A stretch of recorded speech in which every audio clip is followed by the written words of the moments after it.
Books for Beginners, a podcast with Chris and Gerry. They talk Batman, comics worth reading, or put in the can. They're also groovy, man. No jive, just talk Bat fam. Are the comics exciting?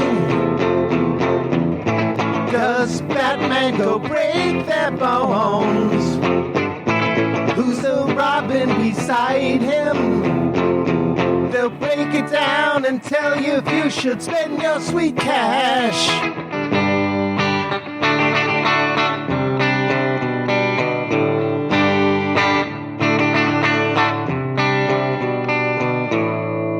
Bat Books for Beginners.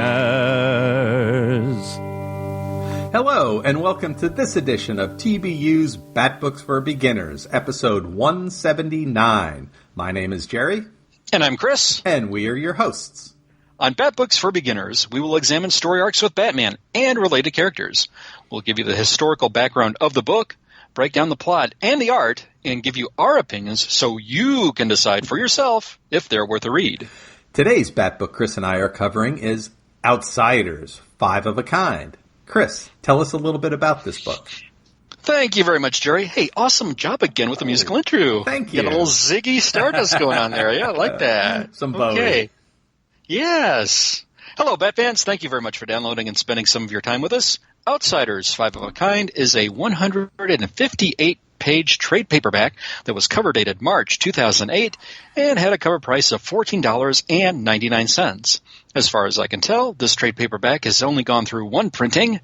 This trade paperback reprints 6 issues, 5 one-shot team-ups that were released weekly with the following titles: Nightwing and Captain Boomerang Jr., Katana and Shazam, Thunder and Martian Manhunter, Metamorpho and Aquaman, Grace and Wonder Woman, and Outsiders, the third series, number 50. All were cover dated October 2007 and cover priced at $2.99. If you're considering obtaining a hard copy version of this, both the individual issues and the trade paperback can be yours for less than the cover price. At the time of this recording, one online vendor was selling a used copy of the trade paperback for as little as $3. Whoa. Yeah. Price of a regular comic. There you go. Yeah. The individual issues do appear to be available on Comixology. Okay. Now, for our creative teams, we have quite a mulligan stew of different writers and artists. Wow. That's the last time I said mulligan stew, much less heard that. Mulligan stew. Yes. To give every creator a lengthy bio would take up the whole podcast, so I'm going to give a little bit of background of each before we cover each issue. Some of these creators have been mentioned on previous episodes of our show before. Some of them have not. As usual, I'm going to go off my memory and some online research that I did. Okay, first up that Gerry and I are going to look at is Nightwing, Captain Boomerang Jr. This was written by Nunzio De Filippis and Christina Ware. Now, I don't think we've mentioned either of them on our show before. They're a married couple, and they both met while they were students at Vassar. They've worked in various media. They have a long list of writing credits, and they've also written on 2 seasons of the HBO series Arliss. Around the same time the issue originally came out, they also worked on Marvel's New X-Men Academy X, and I think this was where I first encountered them. Along with Weir, they created almost 24 new superpowered mutant characters for Marvel's X-Men franchise, including Surge, Hellion, Wind Dancer, Prodigy, Wallflower, Elixir, Tag, Rockslide, Mercury, Anole, and Wither. De Filippis taught comic writing at a UCLA extension before teaching screenwriting and comic book writing at the Los Angeles branch of the New York Film Academy, where he is now a chair of the screenwriting department and dean of faculty. Now, the art in this one was done by Freddie Williams II. He also provided the cover artwork. Williams has had 2 lengthier mentions on our previous podcast, most recently on our last episode. He has a long stint as a Robin artist on the title around this time. You can check out his website at www.freddieart.com, and the colors were done by Guy Major. Gerry, do we want to get into this issue right now? Let's do it. Let's go right into it. So this is Outsiders, 5 of a Kind, number 1. Now, as Chris mentioned, this is a set of not quite one-shots. They're loosely tied together, but we'll cover these one by one and discuss them afterwards. So, number 1 opens with Batman sending Nightwing and Boomerang Jr., who now has super speed, to investigate a Star Labs space station that has gone incommunicado. The pair is trying to get to the station before the U.S. government can. The space station has docked against the body of Chemo, the giant sentient container of dangerous chemicals. Kind of looks like the Michelin Man, but definitely much more toxic. Much more toxic with a lot more clear spew in there, yes. Definitely. Chemo had recently destroyed Bloodhaven and has been cast out into space. Star Labs was trying to use some of Chemo's chemicals to interact with bacteria when they lost communications. Batman sends Boomerang Jr. on the mission to test him, but Boomerang Jr. is upset at having to prove himself over and over and over for Batman. Batman is kind of a jerk about it, but, you know, Batman is being Batman. He and Nightwing get to the space station and find the skeletons of dead scientists everywhere. The chemobacteria has gotten huge and dangerous. There are 6 of them. They attack the pair, and it eats through any organic material. Boomer bravely uses his super speed to get the attacking blobs near the airlock, and they are able to launch them into space, where they get reabsorbed into Chemo. Nightwing prepares to launch Chemo into the sun, so this can never happen again. Boomer doesn't want him to, and the two fight.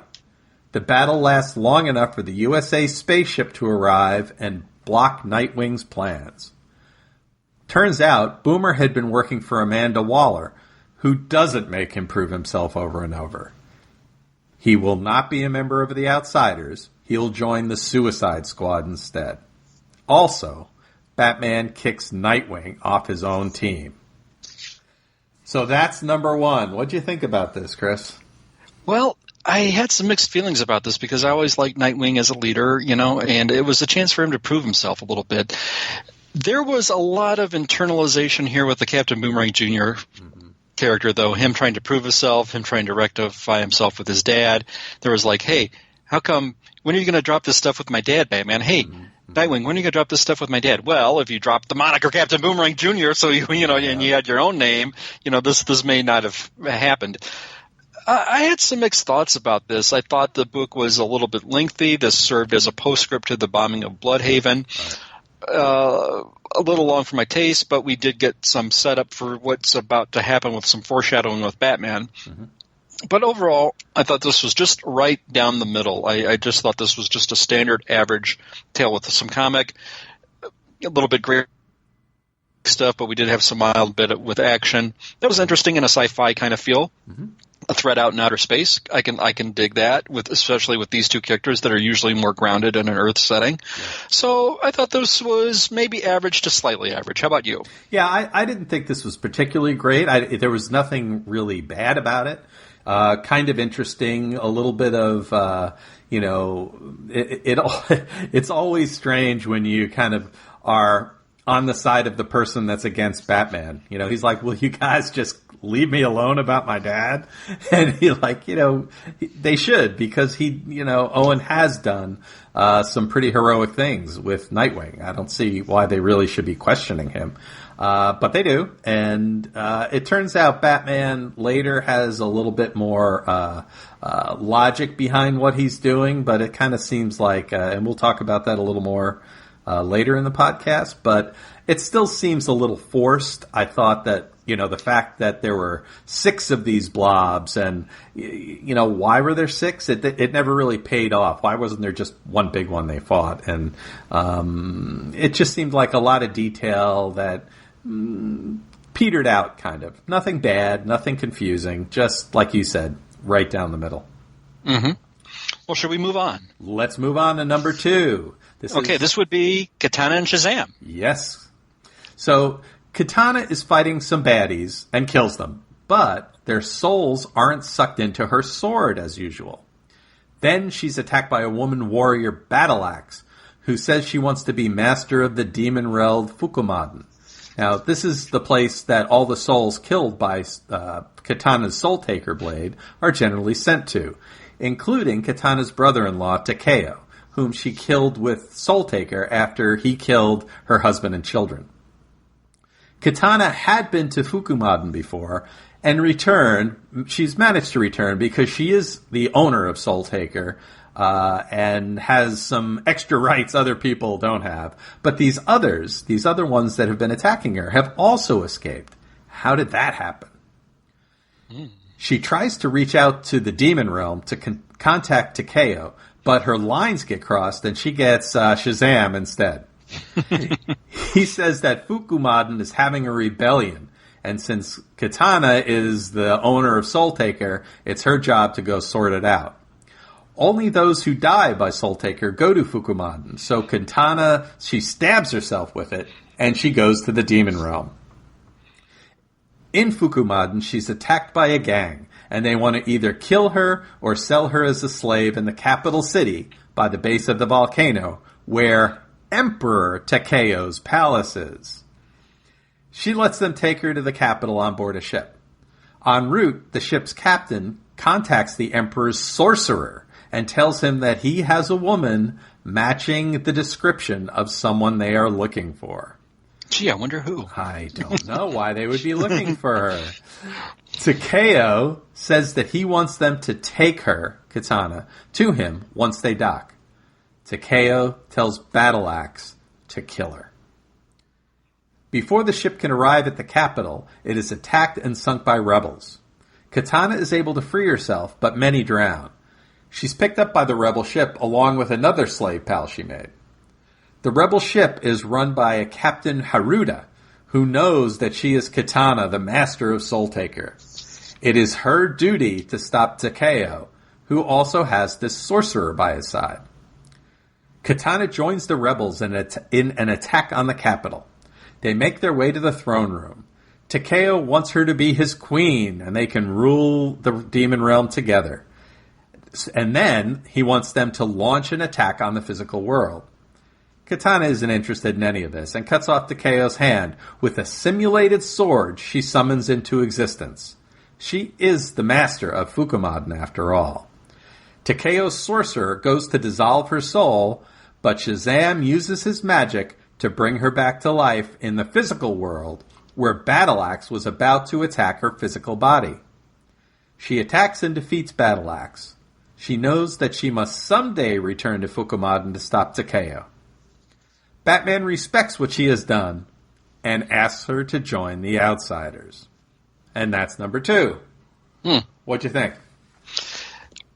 There was a lot going on here, and I think if a listener heard your synopsis, they can kind of glean that it lasted a little bit more than the previous one. Yeah. So yeah, there was a little more meat to this story, and out of all the stories, or out of all the issues covered in our show, this was probably my favorite, or at least second favorite of the book.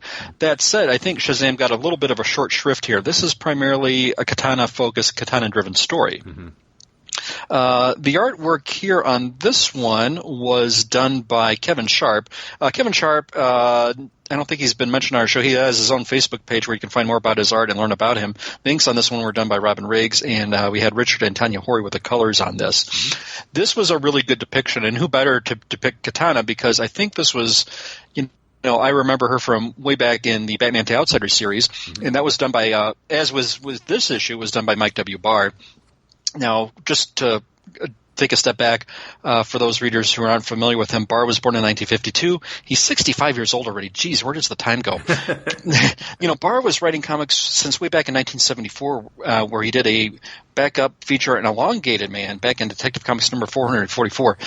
Two things come to mind immediately with me with Mike W. Barr, and this was his stuff that he did in the early to mid-'80s with Batman and the Outsiders, and that was drawn by Jim Aparo. And then he also did the Camelot 3000 series, which was drawn by Brian Boland.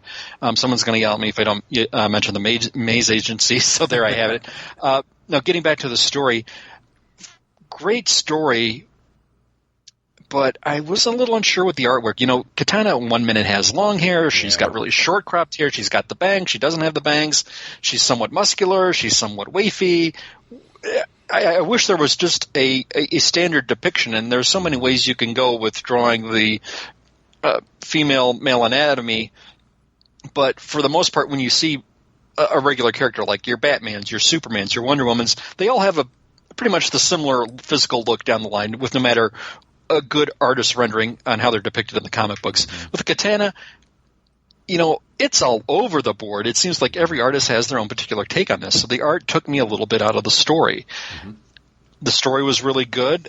I thought we'd really get this great mystical land with Fukumaden, and I really wanted to know more about this realm. I seemed to get vested in the characters, vested in this place, and overall I thought this was more of the interesting reads that we had in this one. How about you? Yeah, I thought that it definitely was pretty well constructed. With the downside is that we, at the end of the story, this is really about Batman putting his team together, and they tease us with this story and then abandon it once, good job, Katana, you're on the Outsiders. And, by the way, this realm that you're the master of and are in charge of is still in chaos, and now you've gone and made it worse. And we're going to just move on. Good luck with that, Yeah. So I felt a little like that this was really the story that I wanted to see. You're absolutely right about the art being a little, all over the place. I mean, it doesn't look bad, and I think it's normally well done in terms of, it's a good storytelling art. But as you say, Katana's hair changes all the time.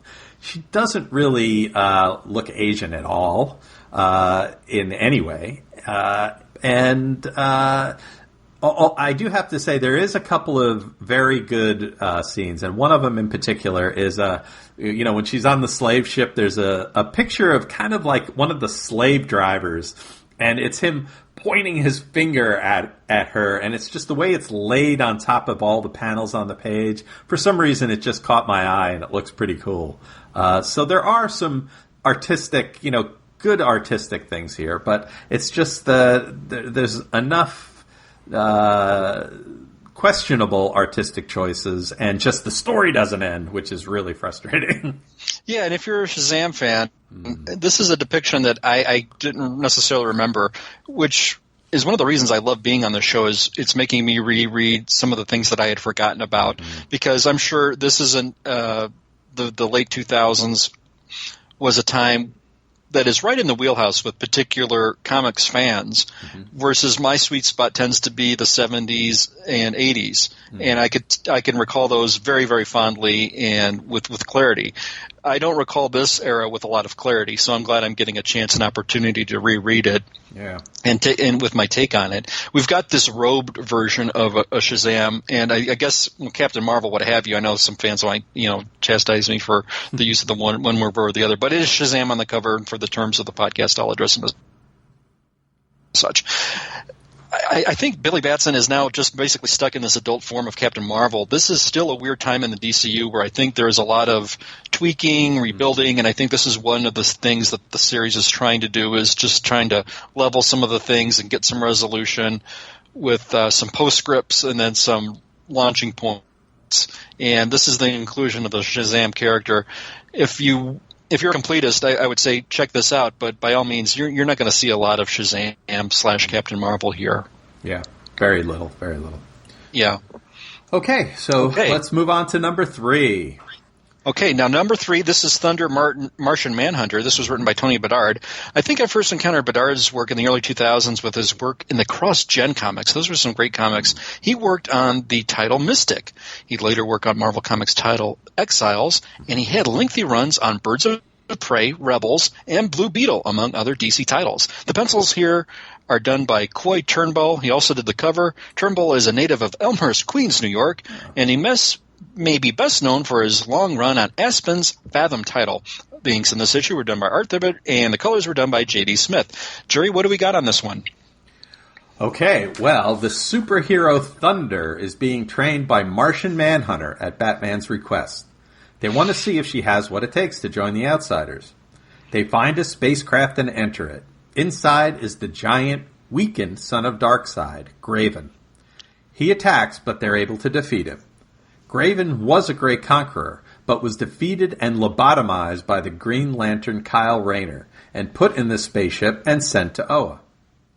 However, one of the female Furies, Speed Queen, wanted to use Graven's powers to destroy someone who is killing all the new gods. She's killed by an unseen force. Graven was able to escape, but is being trailed by the God Killer. If he's attacked, he can use the Zeta radiation to transport the killer to Darkseid's throne room. That's not going to go well for that person in front of Darkseid. But before Graven can do that little trick, he needs to construct the teleporter, but he is having trouble in his befuddled state. Thunder and Martian Manhunter help Graven finish the teleporter. The God Killer attacks. It is Black Racer. Black Racer taunts Graven. The transporter is activated, and Graven is teleported to see his daddy. But Black Racer turns out to have been Martian Manhunter in disguise. Graven finds someone other than his papa in Darkseid's throne room and gets an energy blast in the chest for his trouble. Batman decides that because Thunder let Graven go, that she has bad judgment and kicks her off the Outsiders. The end. What did you think about this one? I was pleasantly surprised to see two characters that I liked and don't get enough play, that being Martian Manhunter and that being the Thunder character. Fans of the current Black Lightning series may wonder about Thunder and where she appeared in comic books, and hey, here's a place to look. And she's teamed with, of all things, Martian Manhunter, where you can currently also see on another show, Supergirl. So there's two recurring characters that are in television right now, and hey, they got a team-up book. Mm-hmm. That said, there was a lot of backstory given here, and we were suddenly immersed with these Kirby characters with the Black Racer, and I just don't know if a new reader might be confused with what's going on here. There was a lot thrown at us. There was a lot of Green Lantern referencing and the Kyle Rayner stuff. I was a little lost trying to come at it from a perspective of what would I think of this if I was a new reader? Would I get lost in this? And I think there were some troublesome places. The art, while good, didn't necessarily help that much. Turnbull's points were kind of laid a little flat to me, and I got some problems with some of the perspectives with the panel layout. It was a good story, one of the better stories in the volume, but just slightly above average. How about you, Gerry? Yeah, I thought the art was, the colors are very vivid here, but there's some of the, as you said, the panel layout is a little confusing, and also some of the kind of physical foreshortening and the way people are standing, it's kind of confusing. You really have to focus to figure out what's what. There's a lot of chaos on some of these pages. Sometimes that's okay, but sometimes it is confusing to kind of follow, which way am I supposed to go to this group of action or that? So it is a little confusing. However, there's also some pretty neat facial expressions on particularly Thunder. She has a lot of kind of snide, she's got a lot of attitude, and it shows in the way that she's drawn. Just little smirks and stuff like that. I liked how she and Martian Manhunter got along. They had a good camaraderie, a good back and forth. I'm glad you mentioned that. I want to jump in here before I forget, because one of the things they did was, John Jones, Manhunter, is a telepath, and we see some amusing bits there where he's reading the mind of her, and, it's just very clever use of that. So Tony Bedard did a good job, and you did mention some great facial expressions that Turnbull did in this, and I think that is one of the strong suits. Sorry about that, Gerry. No, not at all. I just want to get in there. Definitely. So I think that like you said, there's a lot of backstory, a lot of context you need, a lot of, I'm the son of Darkseid, and this is what I do, and, very Aragorn, son of Arathorn, just going into everybody's background and stuff like that, which is it kind of got in the way of the story. I did think also at the end when she wasn't allowed on the team, and I know that we will talk about that a little more later. Batman says she can't join the team, and it seemed a little hokey that he didn't let her on the team. But there's more about that later in the Grace story. So, do you have anything else about this story you want to talk about? One thing I do want to mention, though, too, is sometimes we see how characters, especially in the heroic role, and how they look at a villain and does this villain character have any redeeming value? Does this character deserve any help? Does this character deserve any retribution, rehabilitation, or must they simply be punished? You see some conflict with Thunder going on with this here, and I do have to give some credit to this story. Amid all the backwash and amid all the subplot and amid all the backstory, we do see some nice internal critical thinking with how Thunder is playing out in her treatment towards Graven in this. Some people might raise an eyebrow with her actions in this. Some people may just think they were justified. As a reader, I was pleasantly treated to a question, where do I land on this, and what do I think of Thunder's actions? So this book did give me a little bit more food for thought that I didn't quite expect from a comic book. I agree. Yeah, I thought this was one of the more interesting stories, although it was a little, in my opinion, a little muddled as it. Oh, muddled is a perfect word. Yeah. Okay. Well, Chris and I are going to take a little bit of break, and then we'll get back to the rest of these stories after a few words from some of our friends. Sawate. My name is Stella, and I am the host of Batgirl to Oracle, the Barbara Gordon podcast. Batgirl to Oracle is a podcast dedicated to Barbara Gordon, the first woman to hold the mantle of Batgirl for an extended period of time, roughly 1967 to 1988. The goal of Batgirl to Oracle is to examine the character's history from her first appearance as Batgirl and continuing through her tenure as Oracle. Each episode looks at a vintage issue of Detective Comics or Batman, as well as other books like Justice League and Freedom Fighters, and modern issues of Batgirl and Birds of Prey. I also keep track of news involving Batgirl and other members of the Bat family, and I have a revolving series of segments like Babs in the Tube, which highlights appearances of Babs in TV and film, Shipper Spotlight, which looks at a variety of comic and pop culture couples, gives their history, and determines whether they are hot or not, Reading with Stella, which could be described as an audio drama, or just me reading a book that relates to Babs or doesn't, and of course, the mainstay literature recommendation. I have been blessed to interview writers Scott Beatty and Chuck Dixon on their Batgirl Year 1 work, Brian Q. Miller on his Batgirl run, Dwayne Swarzynski and Christy Marks on their separate Birds of Prey work, and the creators and actors of the Batgirl Spoiled, the web series. I hope to interview more creators and actors in the future. My goal, most importantly, is to make a fun, entertaining, and thoughtful show that people enjoy and from which they learn. Find the show online at thebatmanuniverse.net and iTunes, and follow the show on Facebook and Twitter at Batgirl to Oracle. Thank you, and fly on, Babs lovers.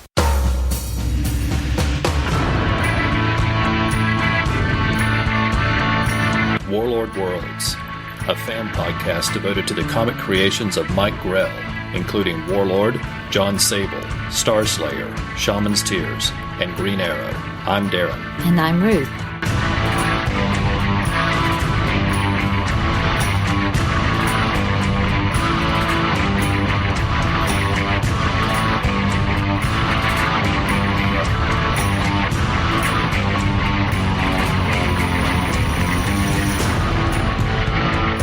We hope you'll join us as we discuss the stories, characters, and art in the many excellent comics from writer and artist Mike Grell. Warlord Worlds is available at podbean.com and on iTunes and Stitcher. Find us at warlordworlds.com.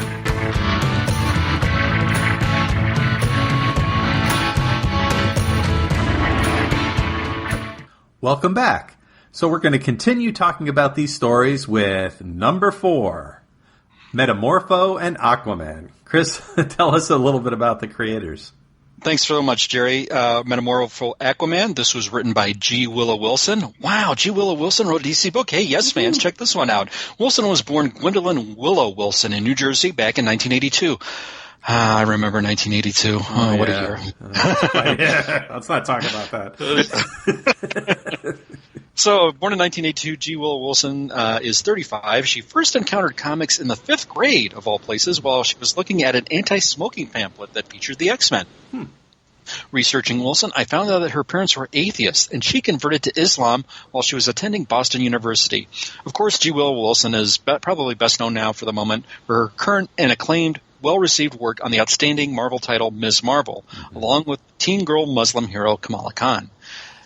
Fantastic series if you're not checking it out. This is one of Marvel's better efforts that we have right now. Great title, and I can't endorse it enough. The art and cover for this book was done by Joshua Middleton. Middleton is a Pennsylvania native, and I know him now for his recent outstanding cover work on the title Aquaman.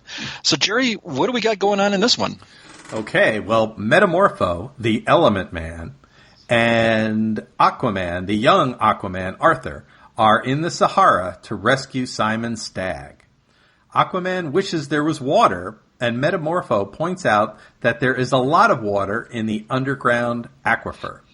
They come upon an army that's been killed by an attack by a giant sandstorm creature that attacks them too. Aquaman realizes that someone must be controlling the sandy creature and sees a woman in the distance. She has the Orb of Ra. He tackles her and she disappears into the sand. Aquaman follows her down into the underground aquifer where she intends to drown him. But you can't drown Aquaman. Silly. I would not try. No, don't try. Metamorpho uses his powers to suck Aquaman out of the aquifer back to the surface. She follows him. They knock her out. When she awakens, they have taken the orb which had been controlling her. They agree to destroy the orb and end the war that is taking place and bad guys that are destroying the aquifer. The woman's name is Halcyon. They go to an oasis where Simon Stagg is set up in a camp. There's an energy beam trapping Simon and his associates. Metamorpho frees them.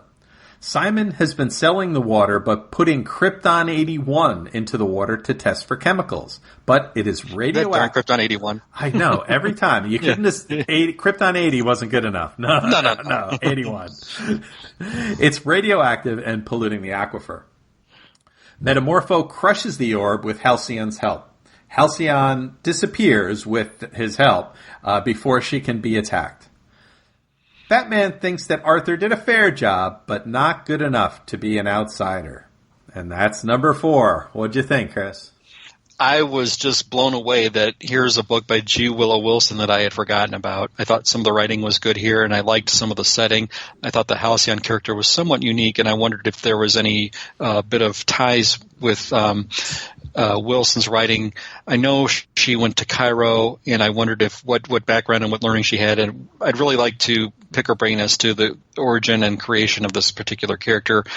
We don't get too much of her background here, but I thought this was a really interesting character.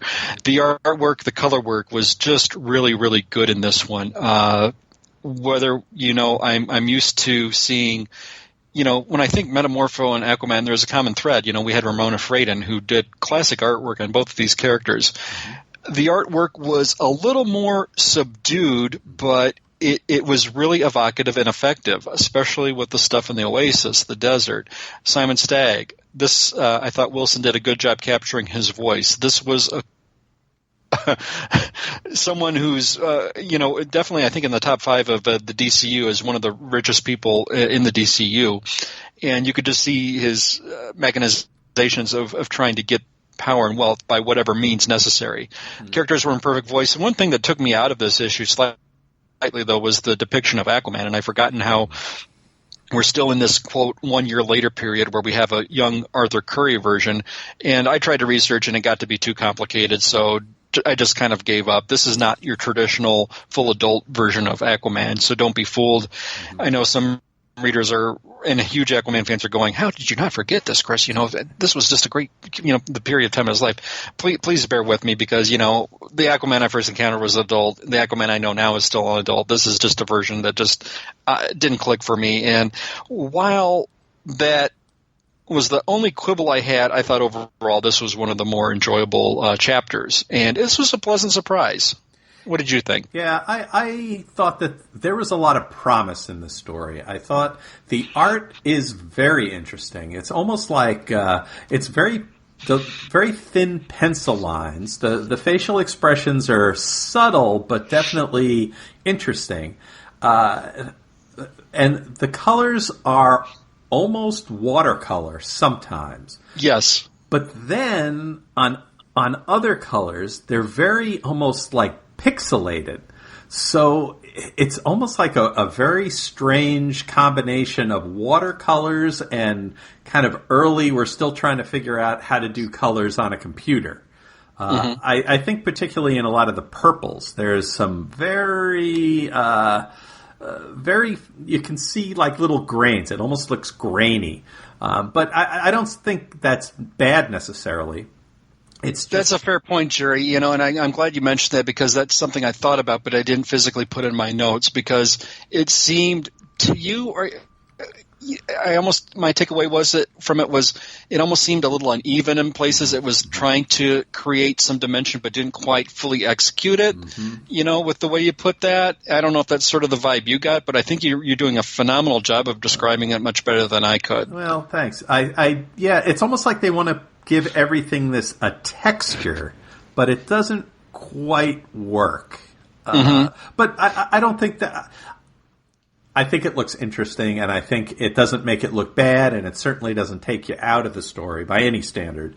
It's just unusual, and I think it's worth seeing. I think it's definitely worth looking at. There's also one scene where Halcyon is kind of waking back up after they knock her out, and there's a really cool, as she sees Metamorpho and Aquaman standing over her, and it's fuzzy, and then it's a little sharper, and I think it's really pretty. Yeah, the blurry vision effect, and then things come into sharper focus. Yeah, that was really, really well done with that sequence there. Yeah. And it's one of those things that isn't executed in comics that well, but they did a really good job with this on that one. I really like that. I like how it was pulled off there. Yep. Now, in terms of the story itself, I thought that them going below, into the underground aquifer with Aquaman, I thought that was genius. I think that was a really great idea, and I really wish they played that out a little more instead of it just being a couple of pages. I found that the story kind of, the main plot of the story was a little meh to me. I mean, I thought that the Metamorpho is a cool character. This is an interesting, unique version of Aquaman, and I just thought let's save Simon's stag, let's crush the orb, let's do this. It just seemed like check, okay, story's over. Where I think if they had gone into this aquifer and they made that a little more interesting, made that a little longer, played that out a little more, I thought that would have been cool. And I think this was just a little bit of a missed opportunity. I agree, because this is a scenario where you don't necessarily see these two characters together, much less in this particular setting. How great would it have been, though, if they did what you said and just sort of stayed on that realm and kind of went down that path just for a little bit, and then maybe circled back to the root of this. That would have made it a little more enriching. Yeah, that's a good point. A good point. Because they had a great idea, they used it, and then it was over. So I think... Yeah, so, okay, so do you have anything more about this one you want to say? The only other note I had was Simon Stagg is not aging well.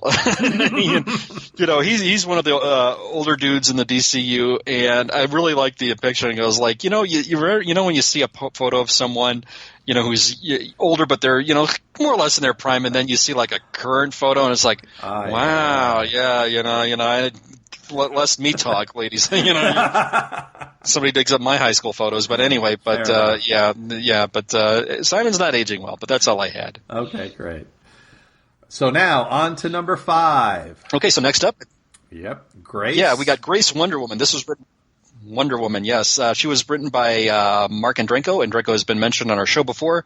I know him from some outstanding work that he did in the DC Kate Spencer Manhunter series about 10 years ago. His work and contribution on the Love is Love graphic novel, of course, and he's co-writing something that Jerry's familiar with, the current Harley and Ivy meet Betty and Veronica, DC Comics and Archie Comics crossover. The pencils on this one were done by Cliff Richards, not to be confused with the British pop artist Cliff Richard, who sang Devil Woman in the 1970s. I bet you remember. She's just the Devil Woman. I remember that. Yeah. Cliff Richard, yeah. So this is Cliff Richards. He's a Brazil native. He's done many DC comics, including the OMAC Project and the Huntress Year One. Inks are done by Art Thibbert. Cover art on this one was done by Christian Almy, and our colors were done by Jason Wright. Jerry, what do we got on Grace Wonder Woman? Okay, well, Grace Choi is half Amazon, but a different kind of Amazon than Diana. Her tribe is the Bana, who were militants and into weaponry. The Amazons joined most other metas in their recent attack on America.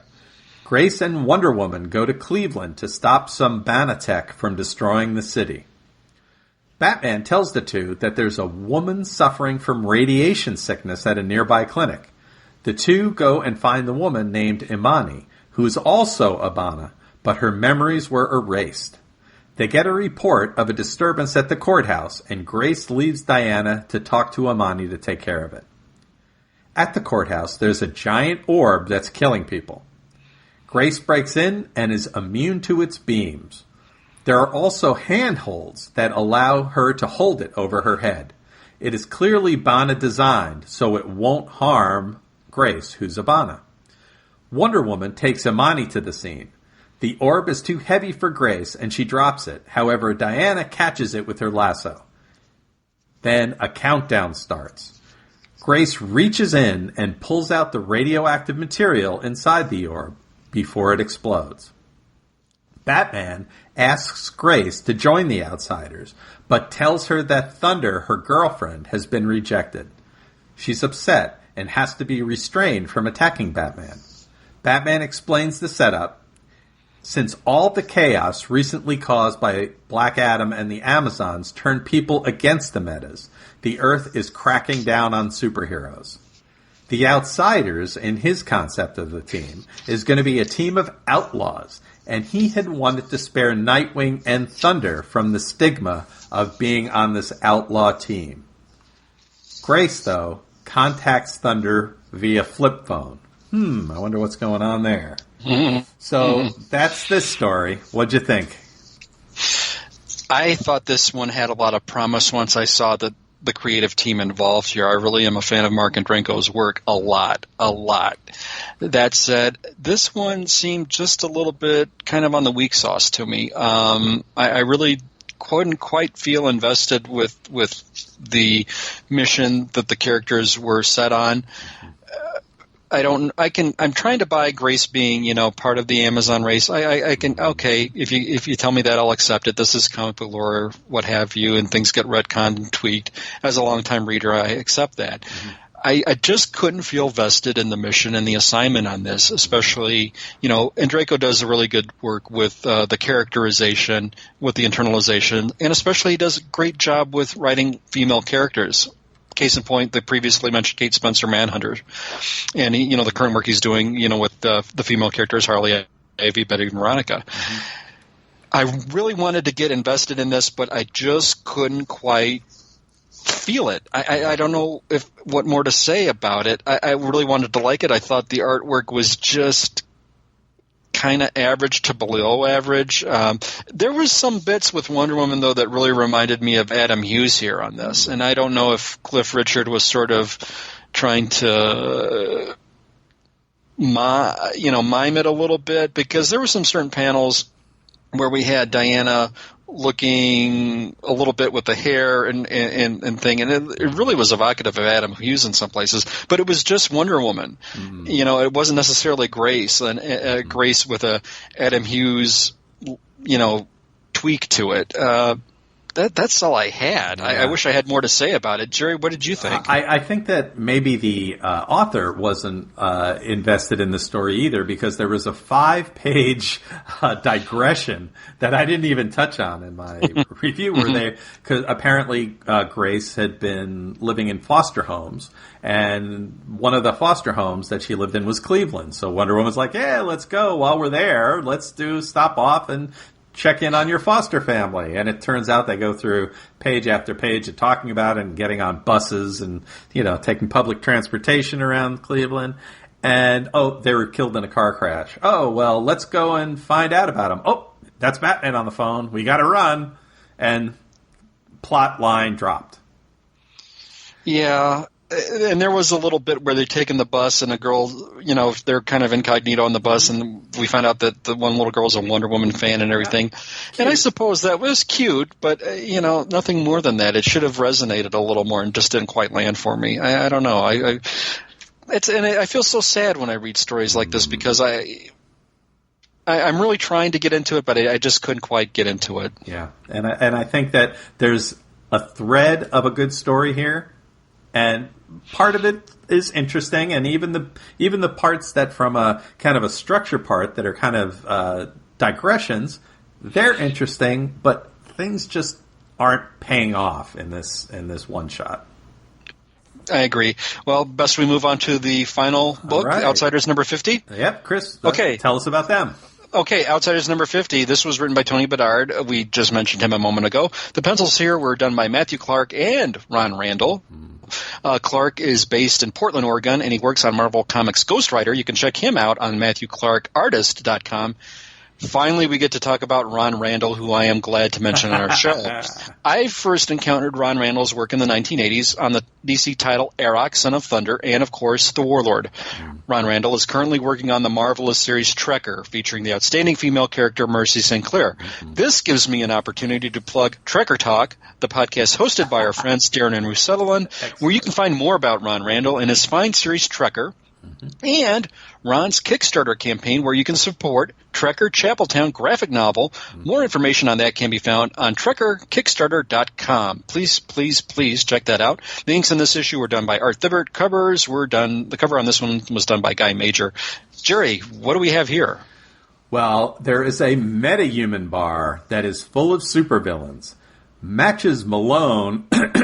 Matches Malone. I wonder who him before. Yeah, I think he might be in some guy in disguise as somebody we know. Okay, yeah, right. Yeah. So he's collecting bad guys. So as Chris and I are alluding to, spoiler alert: Matches is Batman, who's that's one of his favorite disguises, and he's inside the club while the Outsiders and Martian Manhunter are keeping an eye on it from the outside. One of the baddies inside the club is one of my favorites, Selena Kyle. Thunder also arrives. Grace is inside as well. Matches is upset at Grace for inviting Thunder. Suddenly, the Suicide Squad attacks. Deadshot tells them to take the Metas alive.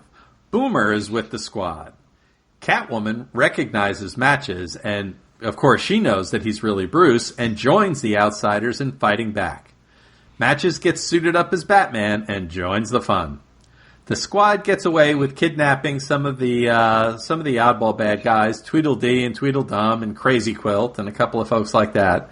Now, Batman's plan wasn't to stop the kidnapping, but to get the word out about the Outsiders. Mission accomplished. Oh, and by the way, Catwoman wants to join the Outsiders too. The end. What do you think about this one? This was such a mishmash of stuff here. The scene in the bar seemed to be overly long. We're in a place, too, in the DCU where some of the familiar villains may not look that familiar. This is a Crazy Quilt version that is a female. I forgot we had a female version of the character. We may see some of the other villains may not necessarily be the version that you or I would remember, or it may even be the present in how they are in DC post-Rebirth right now, the period we're at. We just don't know. The elements of the story that I liked was your favorite character, Catwoman, and I was pleasantly surprised to see her in this. I had forgotten about this particular issue and the setup here that we had. I thought it was overly long. I thought it was kind of drawn out, a little bit of excessive, and a little bit of chaos going on. It seemed muddled. It seemed murky. I tried to put it down. If I'm having a bad vibe with a book, I'll just maybe step away, then reattack it like it's a chore or something. But no, it's something. No, to be fair though, if I'm going to look at this critically, I want to give it a fair shake. But I just couldn't quite feel all what was going on. I was very confused with all that was happening here, and the Suicide Squad and all this, and this guy's on this side of the line now, and this guy's on that side, and Boomer's over here, and this is over there, and where does Catwoman fall into this?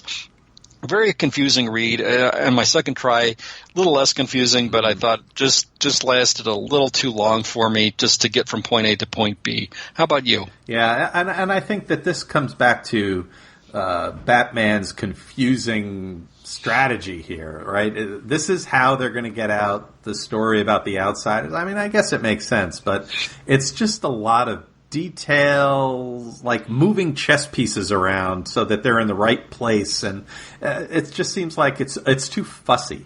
It seems like this should be a simpler story. Of course, I love the fact that Catwoman's here, and there's actually towards the end when the team kind of assembles back on their I don't know what it is, a ship, a submarine, I guess it is. You see these legs and boots.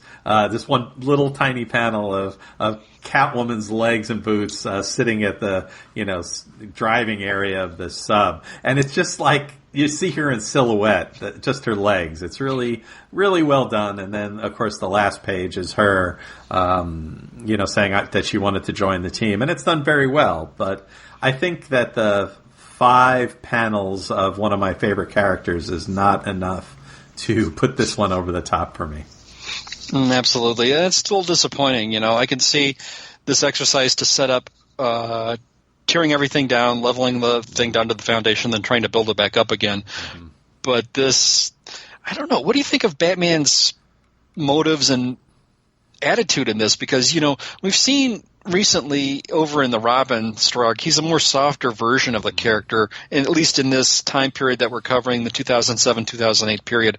But now he's in just his total... Yeah. I don't want to swear here, but just more of his. He's a yes, terror. yes. That. Thank you. That mode of Batman, and so you found him the same way. Then I take it. Yeah. Yeah. I think that in all of these stories, Batman is kind of he looms even when he's not in these stories. He's looming over them, and as a dark, unpleasant force, and that's not how I like my Batman. Yeah. So overall, when I first got this assignment, I got to tell you, Gerry, I was dreading it. We just reviewed an Outsider story 2 episodes ago, and I thought, wow, that particular trade had its moments. It was pretty standard and average, at least for its time. And now with this one, there's sort of a mop-up feel in places with some residual aftermath, with the bombing of Bloodhaven, and then the then current Amazon Attacks miniseries with the Grace Wonder Woman. We still had a complicated 1 year later youthful version of Aquaman here that I just didn't want to confuse anybody with more of the background and take up more time on the show. Right. So there were some places that I liked and some places I didn't like. Do you have sort of were there any other thoughts you had overall with this particular trade? Well, I think overall, I don't know if we can get into our ratings now if you'd like. So sure. Just I could talk about where I think that this would be, and I think it is overall. If the reason that this is hard for me to put a single rating in is that there are some awesome things about it, some really promising things like the aquifer, in the Sahara, and just some of the characterizations. I kind of like Boomerang Jr., and I liked a lot of Metamorpho, and I liked a lot of this pieces of this, but it never pays off, and it is extremely frustrating to me because this could be really, really good. So I think because of that, I would rate it 3.0 batarangs because of my frustration factor. This should be better. It's not that it's bad. It's just that it has more promise in it, and none of these stories pay off. How about yourself? One of the things I thought about is, what did this remind me of as a comic book reader? And I remember being treated to looking at reprints of old Justice Society stories from back in the 40s, and each one, there'd be a threat, and then each successive chapter you'd focus on an individual character taking on, their particular mission. And sometimes those chapters were done with different artists, but they would still tell a story. And I thought that was pretty cool. Like, this chapter is done by Carmine Infantino. This chapter is the Hawkman's done by Joe Kubert. And then so on and so on. And I thought that was really good. And then tying it to the other days of back in 70s, where you'd have the Justice League and Justice Society team-ups, where you took another threat, and then we've got like the Earth 1 Batman and the Earth 2 Sandman have to go and fight this guy, or the Earth 2 Hawkman and the Earth 1 Wonder Woman will go over here, and you're moving all these places, and you've got all these unique scenarios where you're mixing these characters.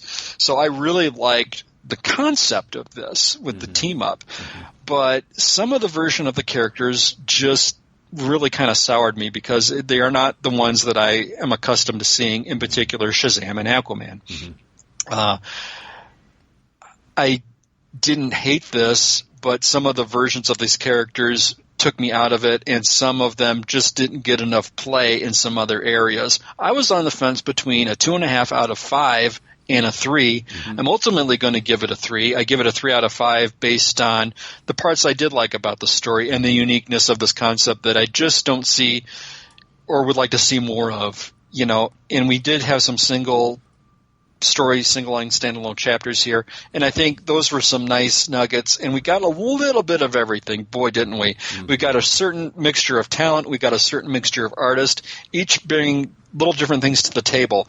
I'm certainly not going to say this is a quote-unquote must-read, but I am going to give it a 3 out of 5. Okay. Yeah, I think that if you're an Outsider fan, I think this is a great book to read, and I would recommend it. For me, who doesn't really follow the Outsiders and is more interested, in Katana, for example, who, her story is she's trying to, deal with the demon realm. I thought that was interesting, and so I was more focused on wanting that to pay off, and it doesn't. But if you're an Outsiders fan, maybe it, putting the team together is more important to you, and then your, approach to this would be different, and you may appreciate it more than I did. Cool. All right, so that's all we have for this book. Now, Bat Books for Beginners is part of the BatmanUniverse.net network of podcasts and written reviews.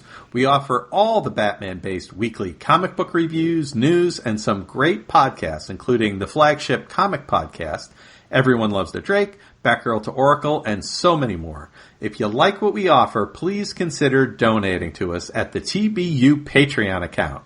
You can find a link to our Patreon account on the BatmanUniverse.net website. Now, Chris, I mentioned Batgirl to Oracle. You do a little something on there, don't you? Yeah, I'm very fortunate enough to be on Stella's fine podcast, Batgirl to Oracle, where she reviews the chronological appearances of the Barbara Gordon Batgirl and anything Batgirl related.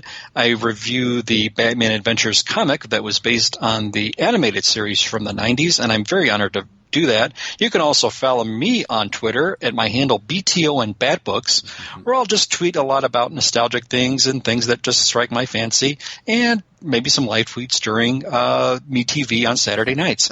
Gerry, I got to commend you because I know I am just, if I'm not envious of the talent you bring to our podcast, I can also find you on the BatmanUniverse.net website where you do some excellent written reviews. Thank you.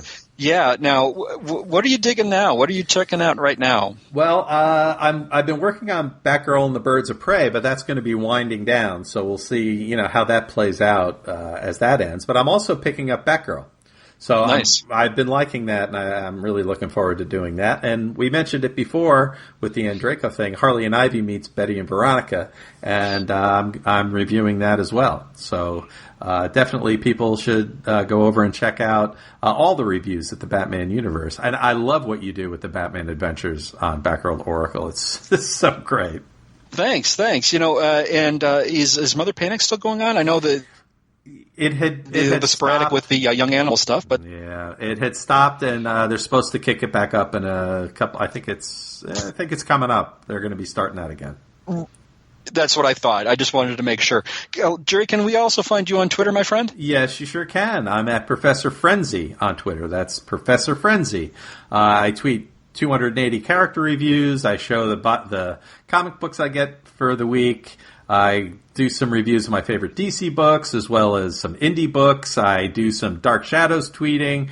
And as Chris mentioned, talking about Me TV, both of us, we do some Svengoolie, hashtag Svengoolie tweeting on Saturday nights. Last night was it Terror from the Skies? Terror from the Sky, yes. Awesome movie. Yeah, Bee Attack, yes. And some of the fans on there, don't necessarily like the 70s TV movies. I confess, I love them. They're right in my sweet spot. There's something about the 70s movies that I just love. And this one had Ephraim Zimbalist Jr., who, of course, was the voice of Alfred on the Batman animated series. We had Dan Haggerty, best known for Grizzly Adams, back in the 70s. Just those shows like that. I can't love Svengoolie. And he liked and retweeted one of my tweets, and I just made my night. So, yeah, that was so flattering. And it's just such a great community on there. So, yeah, hop on board. A lot of friendly folks there, yep. Absolutely. So, and Chris and I, we also listen to a lot of other podcasts, and one of them is Cosmic Treadmill and Weird Comics History with Chris Sheehan, who you can get on Twitter at Ace Comics and at Reggie. Chris and Reggie, they discuss some classic comics, and they have unbelievable detail. They do great voices. They play out the scenes with the different voices. It's a lot of fun. You should check it out. Yep, and then there's also Randy Andrews at Soundtrack Alley, and he does Gen 13 files. That's really good. Who else do we have that we'd like to give a nice shout-out to? We definitely want to give a shout-out to the Sutherlands, who do Warlord World, Xenozoic Xenophiles, Trekker Talk, Sensational Sleuths, and they do Fantastic Fantasies, which is also terrific podcasts. Absolutely. Yeah. Now they were actually part of that whole Ron Randall Kickstarter thing, where they were helping get the word out about that Kickstarter, and we all love to pitch in and help them out too.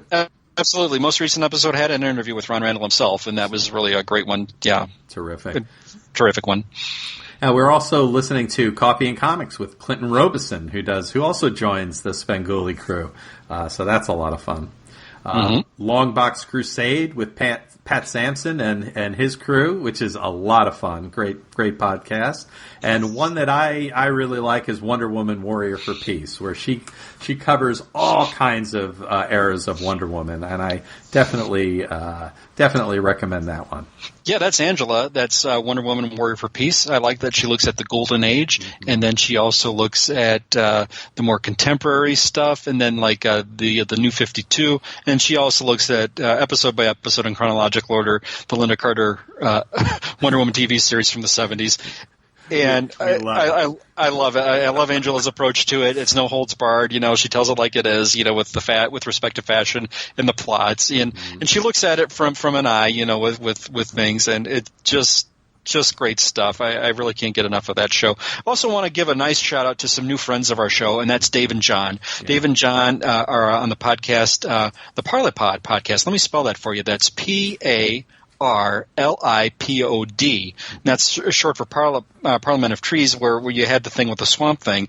But, Dave from the podcast, he sent me a nice message saying he was turned on to our show by our good friend Chris Sheehan from the Cosmic Treadmill podcast, and we just had this excellent conversation. It seemed like we had a lot of mutual interests, and he turned me on to his fine podcast that he does every week, and it's a fantastic show. And he's also got the website that he's affiliated with, and that's you can find at parlapod.com, and they've got a lot of excellent comic book news and reviews there. So I want to give a great shout out to these guys. You can find Dave on Twitter at the Twitter handle Lavahog. That's Lavahog, Lavahog. And John is on Twitter. He is at HaydenStorm32. Please give a look at these and listen to these great things from our new friends. We sincerely appreciate it. Yeah, thank you so much. And since you were talking to them, I went and I checked them out, and boy, are you right. That's some really good stuff that they do over there. So we definitely recommend them. Yeah, hey, and before we get to the likes and retweets, I do want to say we got some feedback on our last episode with Robin, the Big Leagues. I do want to read some of our fan mail we got. We got a shout out and some feedback from Ian Miller, of course. Ian Miller at IBM Miller. Ian writes in and he says, glad to hear that these Robin issues hit the spot for my fellow Tim Drake fans. I don't think they're quite on the same level as the classic Dixon years. I agree with you. Yep. But these were good, solid stories. A relief after the darkness of the Evil Cast story. Hear, hear. Yeah. I am not a fan of Evil Heroes. I think it tends to destroy their fandom, character, and future stories as it did for Cass. Mm-hmm. So thank you for chiming in. And we also heard from our good friends at the Tim Drake podcast, Everyone Loves the Drake. Mm-hmm. And they chimed in and they said, we are far from covering this era of Tim Drake, but it is one of my favorite eras. Tim is his own hero as Robin now. Even with being adopted by Bruce, he's his own man and has really come to his next phase of Robin. Great coverage, guys. Hey, thanks so much from the guys.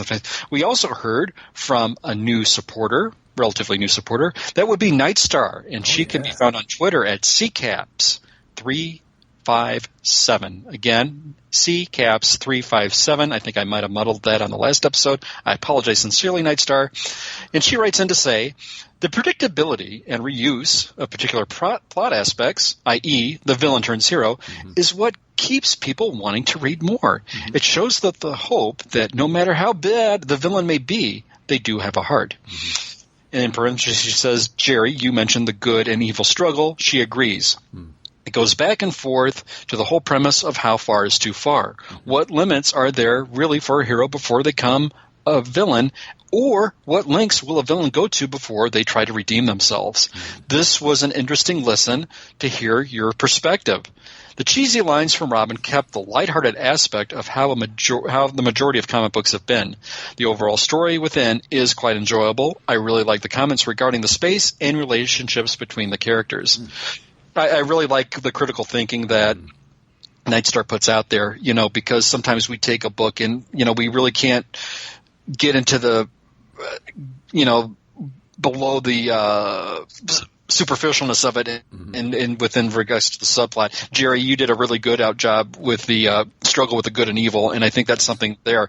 This sort of goes somewhat, with Ian was saying, I think, but again, as with the last episode, we get some feedback which may not necessarily jibe, but there is sort of a somewhat of an agreement in one way, but somewhat of a disagreement on another. But we really like where both people are coming from, and I can both see both sides of the fence on this. This is really, really good. Yeah.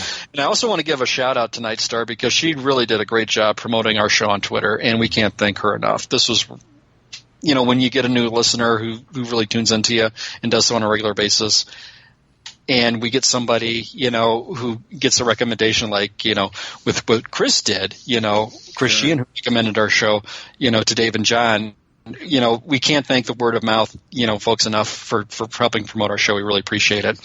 Lastly, we heard from Darren and Ruth Sutherland, who on Twitter at Rad Adventures, where you can find them at rad_adventures.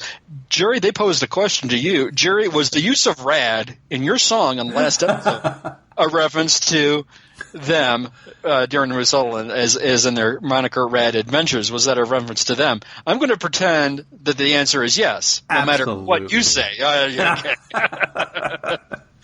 100%. Yes. Yes. Yeah, I caught that too, and I was wondering if I hope the Sutherlands are listening to that, and I wonder what their take is on that. So, yes, thank you so much. We really appreciate all your feedback on the shows. And we were reached out because sometimes I don't think you're welcome to leave comments on the TBU website under the show's feed. There's a space where you can write comments.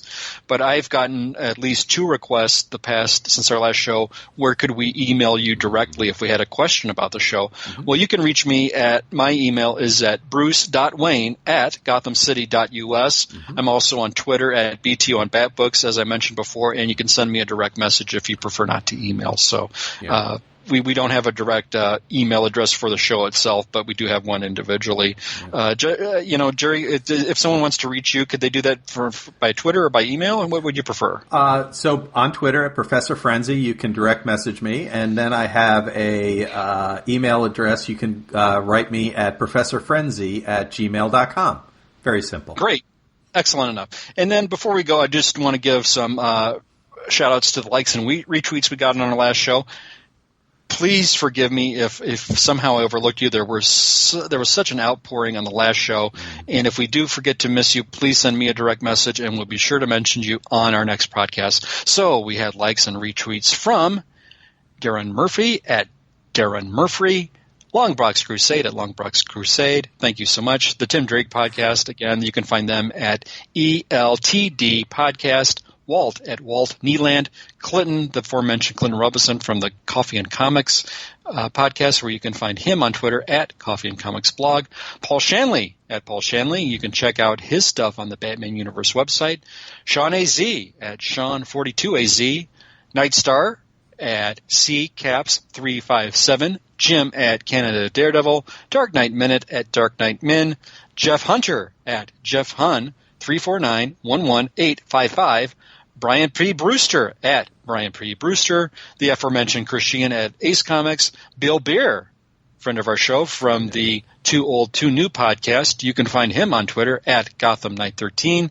Bob Moriarty at Bobby Mo Betta. Alterna Comics Fan number 1 at Alterna Comics Fan 1. Matches Balone at Matches Balone. Gail Ann Pepper at Gail Ann Pepper. Zach Sally at Zach_Sally. And, of course, Joe Crawford at Iowa's Joe. Thank you each and every one for the likes and retweets on Twitter. We can't thank you enough and sincerely appreciate it. Thank you so much, everyone. Well, unfortunately, that's all we have for today. Please join us in 2 weeks when Chris and I will cover Batman and Son. I'm looking forward to that one. Me too. My name is Gerry. And I'm Chris. And thank you for listening to Bat Books for Beginners. Bat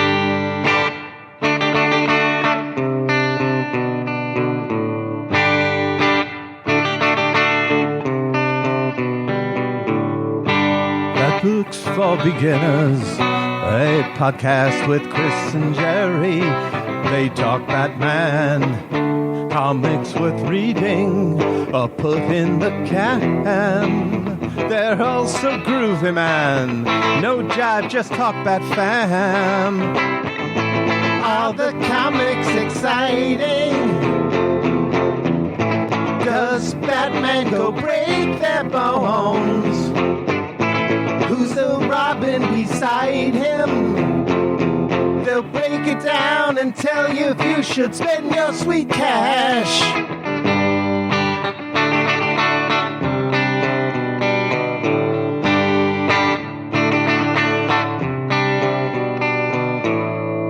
Bat Books for Beginners.